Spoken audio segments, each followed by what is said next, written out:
दोस्तों नमस्कार, उम्मीद कर रहा हूँ आप सब लोग अच्छे होंगे।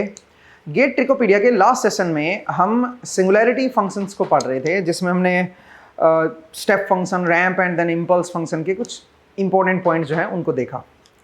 आज का जो एपिसोड है इसमें हम सिग्नल्स की तरफ बढ़ेंगे एंड टाइप ऑफ सिग्नल्स पढ़ेंगे, जिसमें जो गेट के पॉइंट ऑफ व्यू से जो इंपॉर्टेंट है वो है पीरियोडिक एंड अपीरियोडिक सिग्नल।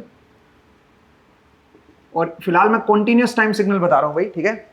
उसके बाद डिस्क्रीट शुरू करेंगे, periodic and aperiodic, periodic and aperiodic, even and odd signal, energy and power, energy and power signal, और एक कॉजल एंड नॉन कॉजल।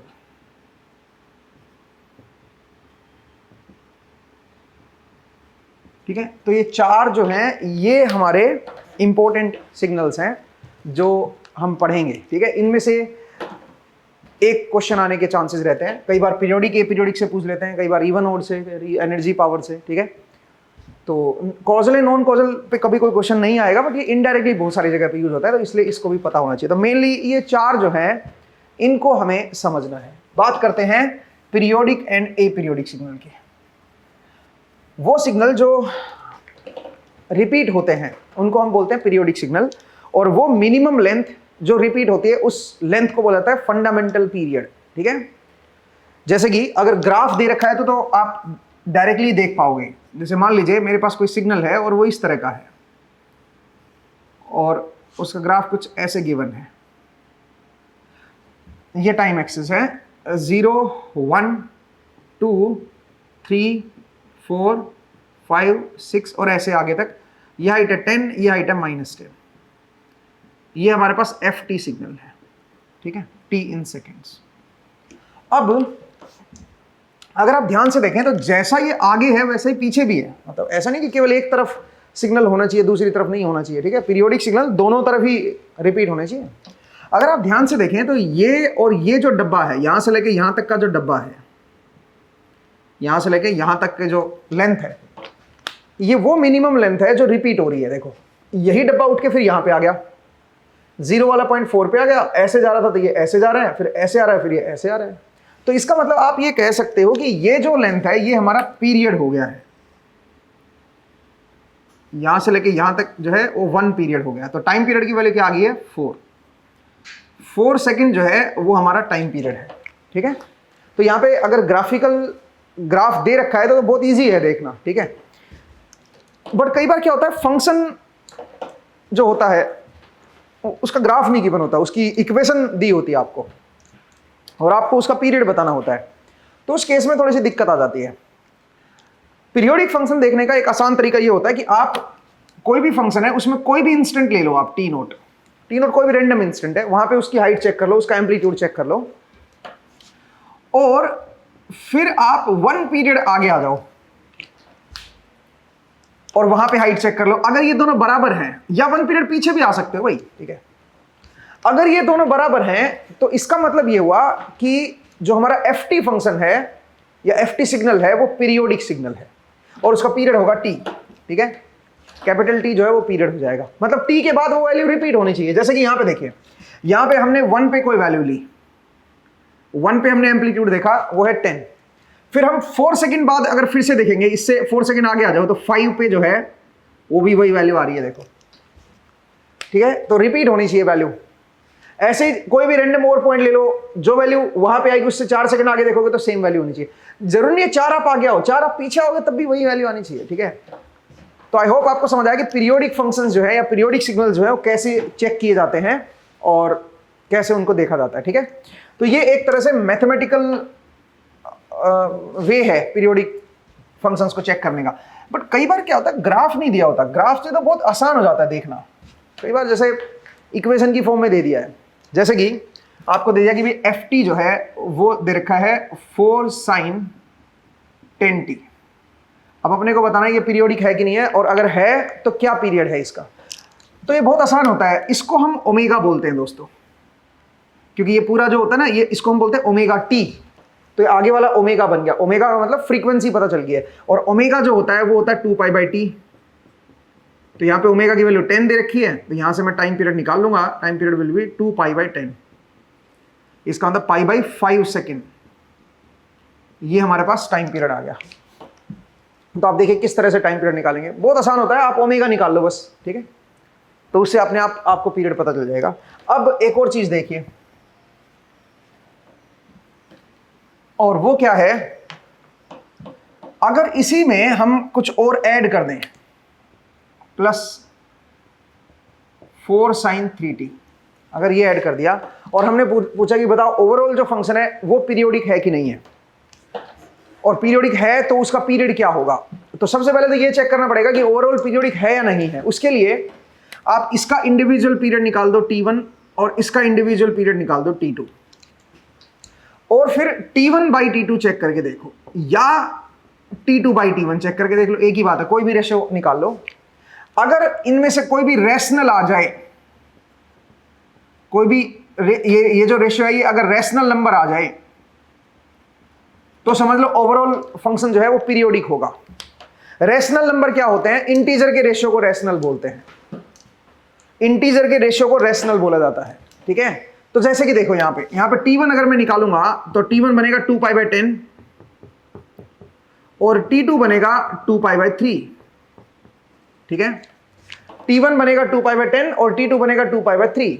अब अगर मैं ये रेशियो निकालूं t1/t2 या t2/t1, तो ये जो रेशियो है ये इंटीजर का रेशियो है। t1/t2 करके देखो आपका ये बनेगा 3/10, या t2/t1 करके देखो, t2/t1 करोगे तो 10/3 बनेगा, और 10 और 3 इंटीजर है, तो इंटीजर का ही रेशियो आया।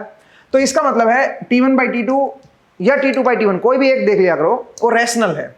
रैशनल है तो ओवरऑल जो फंक्शन होगा वो पीरियोडिक होगा।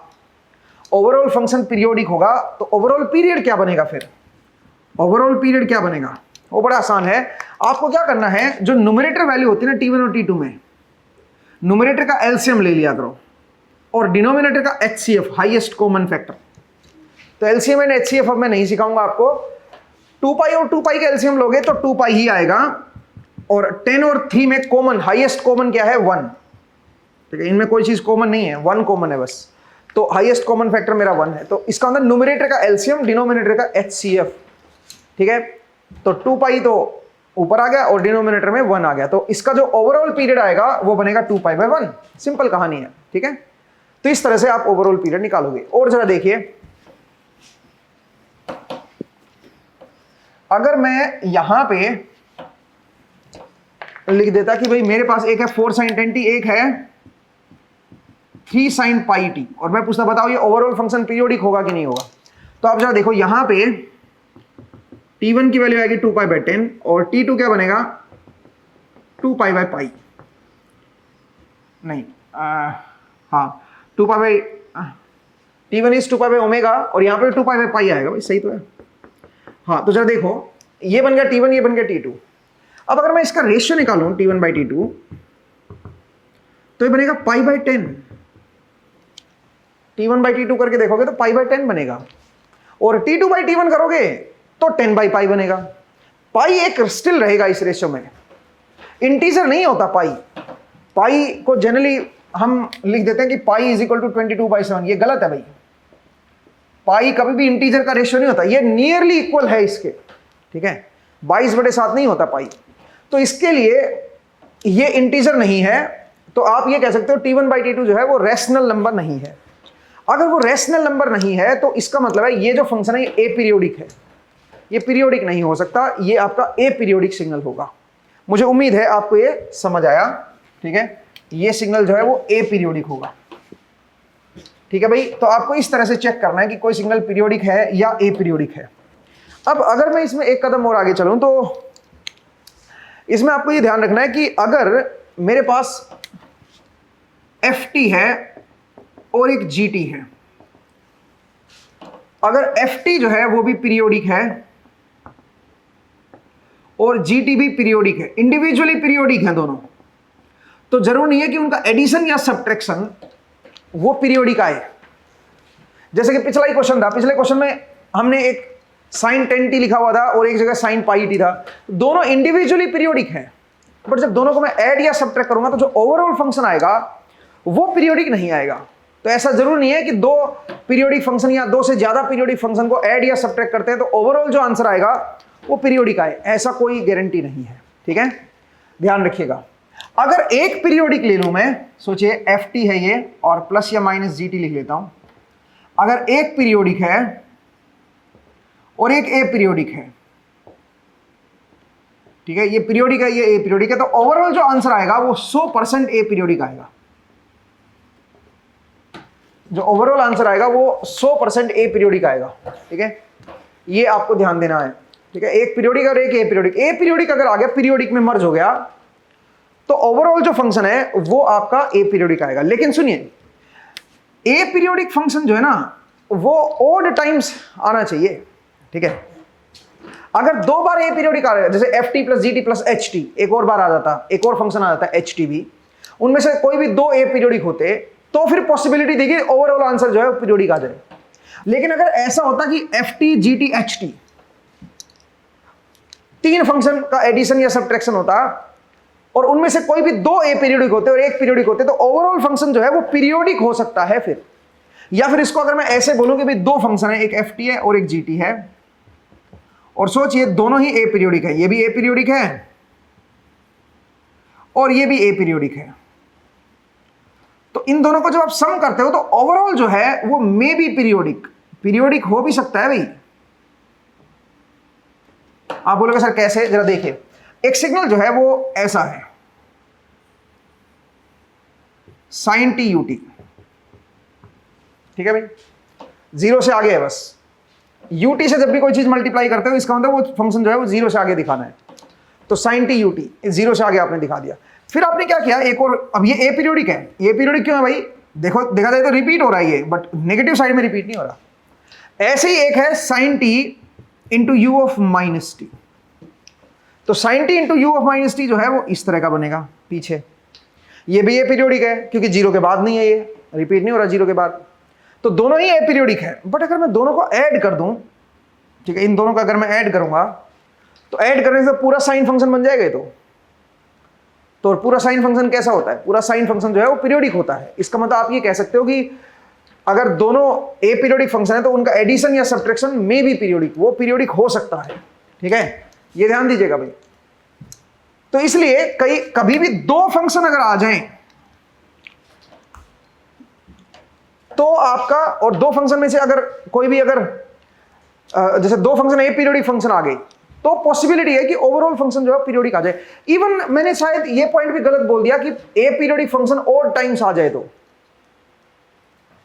ए पीरियोडिक फंक्शन अगर दो या दो से ज्यादा बार आ गया ना, दो या दो से ज्यादा ए पीरियोडिक फंक्शन आ गए किसी भी एक बड़े फंक्शन में, कई सारे छोटे छोटे फंक्शन है, उनमें से दो या दो से ज्यादा बार कोई ए पीरियोडिक फंक्शन आ रखा है, तो ओवरऑल फंक्शन पीरियोडिक हो सकता है।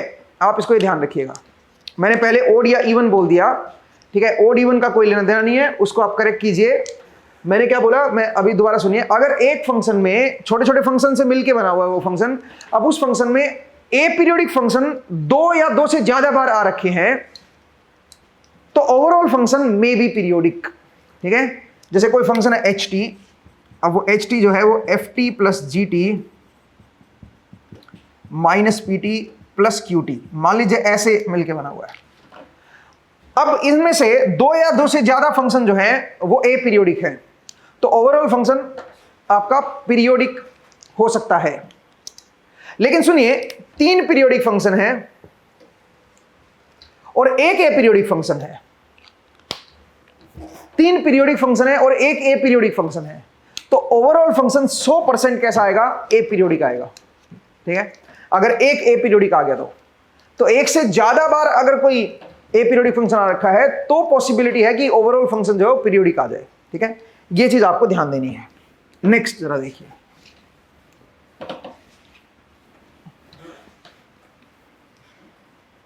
नेक्स्ट जरा देखिए भाई,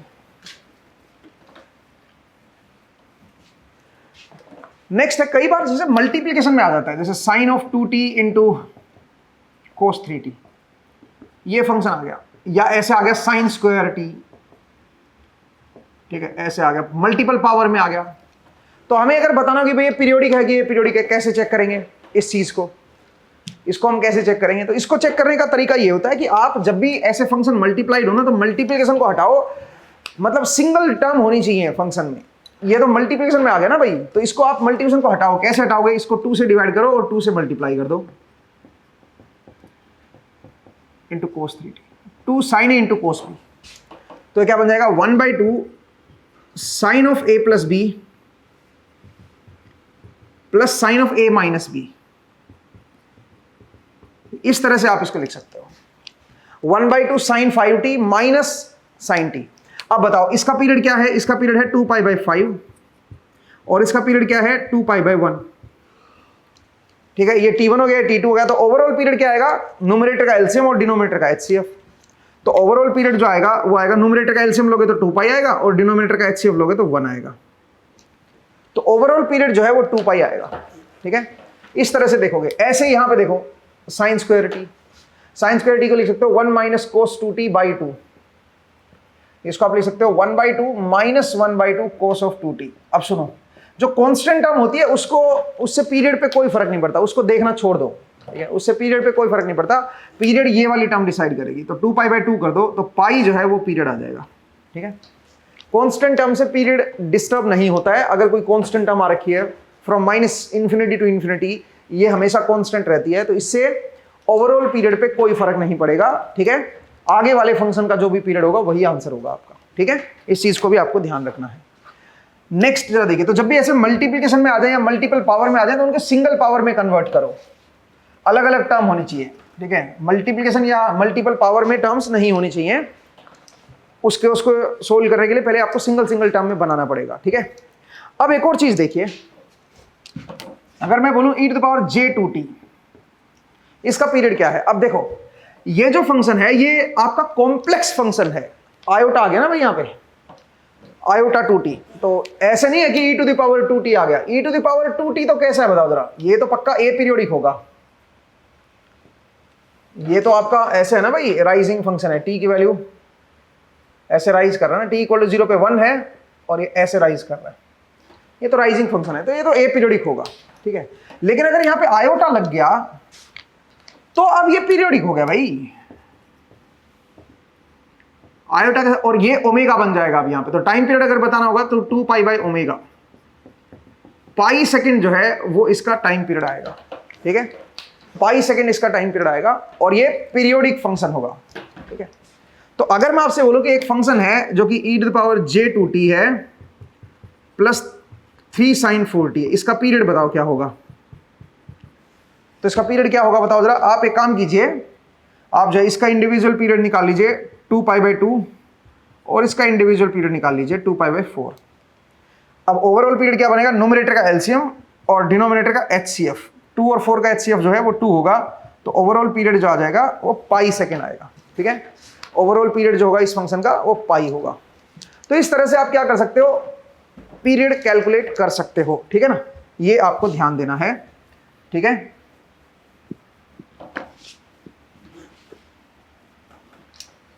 अब सुनिए एक और बात, अगर एक पीरियोडिक फंक्शन है उसको मैं मल्टीप्लाई कर दूं किसी ए पीरियोडिक फंक्शन के साथ, तो क्या ओवरऑल फंक्शन पीरियोडिक होगा? क्या ओवरऑल फंक्शन पीरियोडिक होगा? Answer is no. ठीक है, ओवरऑल फंक्शन जो है वो ए पीरियोडिक हो जाएगा। अगर किसी पीरियोडिक फंक्शन को मैं किसी ए पीरियोडिक फंक्शन के साथ मल्टीप्लाई कर दूंगा तो ओवरऑल फंक्शन जो है वो ए पीरियोडिक हो जाएगा। इस चीज को आपको ध्यान रखना है, ठीक है। हाँ, लेकिन अगर पीरियोडिक है और दूसरा भी पीरियोडिक है, अगर दो पीरियोडिक फंक्शंस हैं उनको अगर आप मल्टीप्लाई कर रहे हो तो ओवरऑल फंक्शन जो है वो पीरियोडिक ही रहेगा, ठीक है।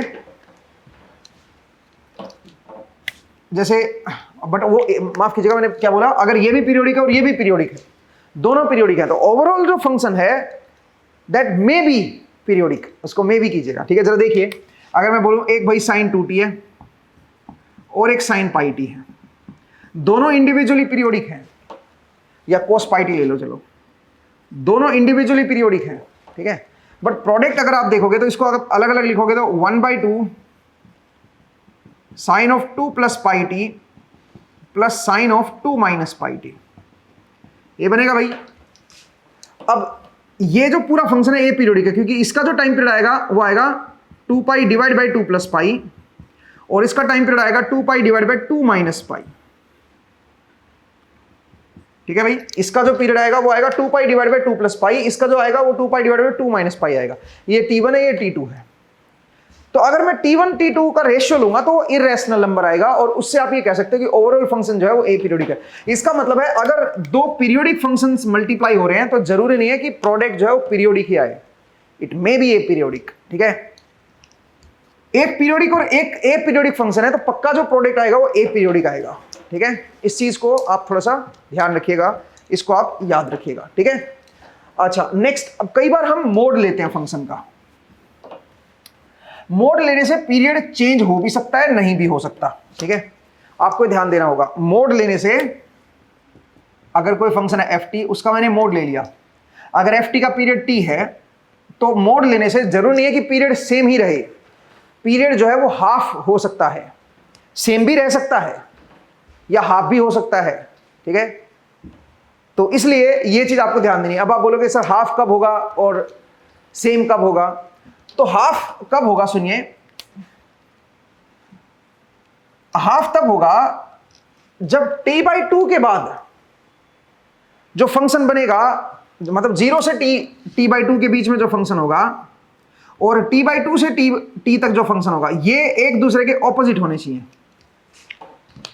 अगर ये एक दूसरे के ऑपोजिट हैं, मतलब अगर 0 से t/2 कोई फंक्शन जो है वो इस तरह का है और t/2 से लेके t तक इस तरह का है, तो जैसा ये पॉजिटिव है वैसे ही ये भी है। मतलब जितना किसी इंस्टेंट पे यहाँ पे ऊपर है उतना ही अगर t/2 आगे देखोगे उतना ही यहाँ पे नीचे है। इसका मतलब आप ये कह सकते हो अगर ft और f of t plus t/2 या माइनस t/2 पीछे से लाओ, ये अगर एक दूसरे के ऑपोजिट हैं, अगर ये एक दूसरे के ऑपोजिट हैं तो मोड लेने से क्या होगा, मोड लेने से ये भी ऊपर चला जाएगा, तो जो पीरियड t पे था वो पीरियड अब कहां पे आ जाएगा, t/2 पे आ जाएगा, ठीक है। मोड लेने से पीरियड जो है वो 2 पाई मतलब पहले जो पीरियड था उसका हाफ हो जाएगा, पहले t पे था वो t/2 पे आ जाएगा, लेकिन कंडीशन ये है, ठीक है। इस चीज को आप थोड़ा सा ध्यान रखिएगा। कई बार जो है मोड से रिलेटेड भी क्वेश्चंस आ जाते हैं, पिछले साल भी एक क्वेश्चन पूछा गया है, उसको भी आप इस तरह से समझ सकते हो, ठीक है। अब यहां पे ऑलमोस्ट पीरियोडिक फंक्शंस के बारे में जो भी जानकारी थी वो मैं कवर कर चुका हूं। अगले एपिसोड में जब आपसे मुलाकात होगी तो हम बात करेंगे इवन एंड ऑड सिग्नल के बारे में, ठीक है। तो आज के लिए इतना ही करते हैं दोस्तों, नेक्स्ट एपिसोड में फिर से आपसे मुलाकात होगी। अपना ख्याल रखिए, पढ़ते रहिए, मुस्कुराते रहिए, नेक्स्ट टाइम मिलेंगे। Thank you.